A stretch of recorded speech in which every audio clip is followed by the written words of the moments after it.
So here, if we go to evaluate this integral, we've got to be careful because our integrand, the function ln x, is unbounded at 0. So what we're going to need to do is take the limit as a approaches 0 from the right-hand side of the integral a to 1 natural log of x dx. Now if you remember this integral, that's great, but down the road you usually don't remember, so let's remind ourselves how to get it. We're going to do integration by parts. This is u and this is dv. So u was natural log of x, so du is 1 over x dx, and dv is dx, so v equals x. Applying our integration by parts formula, then, this will equal the limit as a approaches 0 from the right-hand side of uv, so that's x ln x, and that's evaluated from a to 1, and then minus the integral from a to 1 of v, that's x du, that's 1 over x dx. Okay, so we can simplify that. So what we have is the limit as a approaches 0 from the right-hand side of x ln x minus x, and we need to evaluate that from a to 1.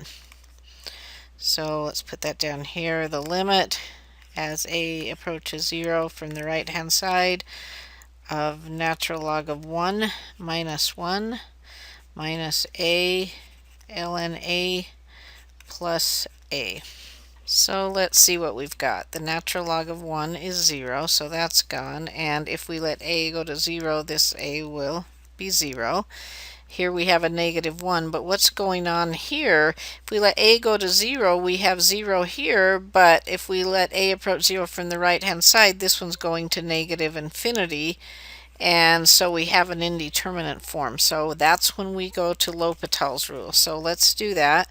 We're having the limit as a approaches 0 from the right-hand side, and we're going to express this as the natural log of a over 1 over a. And the reason we need to do that is because we cannot use L'Hopital's rule unless we have this ratio and have infinity over infinity or 0 over 0.